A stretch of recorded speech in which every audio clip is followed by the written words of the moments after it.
Empate amargo do CRB na estreia do Campeonato Brasileiro da Série B, empatou 2-2 com o Vila Nova, chorando, viu? Foi um jogo muito complicado, principalmente no segundo tempo. Primeiro tempo o CRB jogou muito bem, mas no segundo tempo teve mais dificuldade. As mudanças que foram feitas na equipe do Vila surtiram muito efeito. E as mudanças que foram feitas no CRB não surtiram tanto efeito quanto o Barroca queria. Mas vamos entender como é que foi esse jogo de maneira geral aqui. Se você não me segue ainda, por favor, me siga aqui no canal. Eu sou Bárbara Nunes, comentarista esportiva. Vou trazer sempre informações aqui sobre equipes nordestinas, principalmente as equipes de Alagoas e de Pernambuco. Vou estar acompanhando o CRB durante toda a Série B, também Copa do Nordeste, trazer aqui informações para vocês e principalmente as minhas análises sobre como as partidas foram, o que deu certo e o que deu errado. Então, se você não é inscrito, peço, por favor, se inscreva aqui no canal. Eu espero que você goste desse espaço aqui, um espaço aberto para a gente trocar ideia sobre futebol. Beleza? Vamos ao que interessa. Bom, para a gente entender aqui como é que foi a partida, trouxe só algumas estatísticas para a gente conversar. 41% de posse para a equipe do Vila Nova, mesmo jogando dentro de casa, não conseguiu dominar as ações do jogo, principalmente no primeiro tempo. O CRB indo para cima e se organizando muito bem. O CRB com 59% de posse de bola. Esses dados são do Globo Esporte, do site do GE, vocês podem olhar lá também. Foram 8 finalizações do Vila no gol, 8 finalizações totais, 5 delas no gol e 2 gols. E do CRB, 7 finalizações, 5 no gol e 2 gols.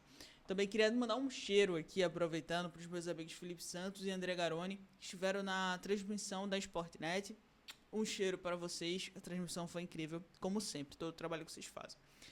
Aqui a gente consegue ver, de maneira geral, o que é que foi esse jogo. E se você olhasse assim e pensasse, poxa, o CRB teve 59% de posse de bola, então quer dizer que a equipe dominou ali, conseguiu que as ações ofensivas, teve o mesmo número de finalizações, basicamente, mas isso preocupa, né? A equipe da casa, que teve menos posse de bola, teve mais finalizações que o CRB, 2 estilos de jogo completamente diferentes, o CRB saindo, o Vila Nova saindo mais para o jogo, tendo passes mais verticais, enquanto o CRB estava tocando a bola mais, encontrando os espaços, girando um corredor para o outro, e isso fazia com que a equipe tentasse buscar os espaços. Isso tudo muda no segundo tempo, mas vamos entender agora um pouquinho as escalações. Como é que o Vila veio, quem foi que entrou, quem foi que saiu. A gente vai ficar um pouquinho passeando entre as duas escalações para poder falar sobre o primeiro e sobre o segundo tempo. Tô menorzinha aqui embaixo, você vai ver pequenininha para poder não ficar na frente de nenhum dos jogadores. A escalação do Vila, algumas coisas aconteceram ao longo da partida e que são importantes que a gente fale. A primeira delas é sobre Anderson Jesus, zagueiro da equipe do Vila Nova, número 14, que precisou sair no intervalo pelo protocolo de concussão. Então, a gente teve 6 substituições dentro da partida. Além disso, no segundo tempo, o Vila Nova perde Pedro Romano, o zagueiro da equipe, que entrou de sola em cima de Dadá Belmonte, se não me falha a memória, e foi uma expulsão, na minha visão, corretíssima. O que é que acontece? Vou me colocar aqui em tela cheia. Normalmente é cartão vermelho direto se o jogador der um carrinho com a perna esticada. Por quê? Porque a arbitragem vai compreender que ele não fez nenhum movimento para tentar evitar o contato. Então ele percebeu que não ia na bola, ia na perna do companheiro, ele puxou a perna. Isso não aconteceu. Então na jogada ali, o Pedro Romano tá com a perna esticada e por isso o árbitro dá o vermelho direto. O Dadá também estava com o pé, eu acho que era o Dadá Belmonte. Se não for, peço desculpas. Mas ele tá com o pé no chão, então ali tem um contato. A sorte do lance, para a gente evitar uma lesão já na primeira rodada da Série B, é que o toque não foi tão profundo, né? Foi ali só de raspão, mas realmente cartão vermelho, na minha visão, muito bem aplicado. Léo Campos também é expulso. Por quê? Porque Léo Campos vai chutar uma bola que não deveria. Ele estava como reserva, ele não tinha entrado no jogo. E aí ele vai, na continuação dessa jogada, ele chuta a bola, que ele não deveria nem estar ali. Ele chuta a bola e depois ele pisa sem querer no jogador do Vila. Então, assim, também foi uma expulsão muito acertada. Não deveria estar ali e como estava, não deveria ter feito o que fez. Então, um expulso para cada lado, mas realmente o Vila é que sai prejudicado, já que fica com 10 jogadores dentro de campo. Vamos voltar agora para a escalação do CRB.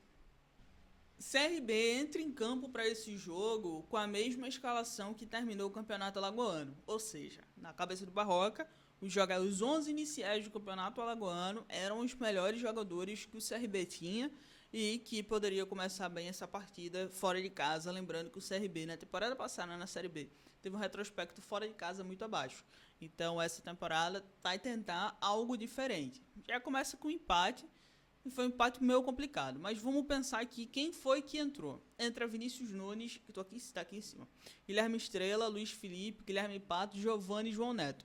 Como eu disse, 6 substituições, porque um jogador da equipe do Vila precisou do protocolo de concussão. Então 6 substituições também para o CRB. Sai todo mundo da frente. O que isso impactou? Quase nada.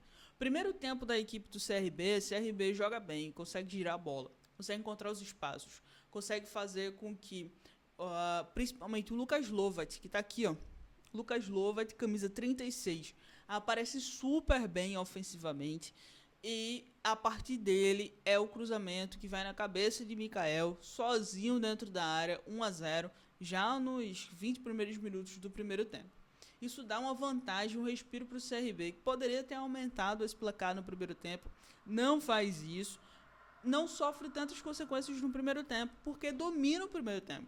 Consegue fechar muito bem ali e joga realmente muito bem, domina os espaços.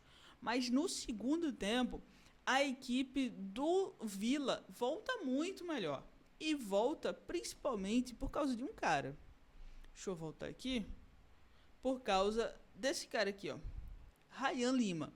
O Rayan, ele entra no lugar do André Luiz. Ele é um jogador canhoto, caindo pelo lado direito. E ele faz a vida de Lucas Lovat um inferno. Lucas Lovat não consegue jogar bem depois que o Rayan entra. Então precisa de uma dobra de marcação em cima do Rayan. O Rayan consegue, com o balanço no 1 contra 1, uma jogada que a bola vai na cabeça do Della Torre, empata o jogo.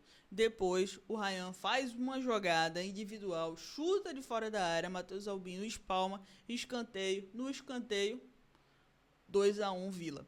Então, assim, é o cara que entrou no jogo e resolveu o jogo pro Vila. Provavelmente vai ser titular nas próximas partidas, e se isso não acontecer, aí é um erro realmente da leitura da comissão técnica, porque o Rayan fez tudo o que deveria fazer na partida de hoje.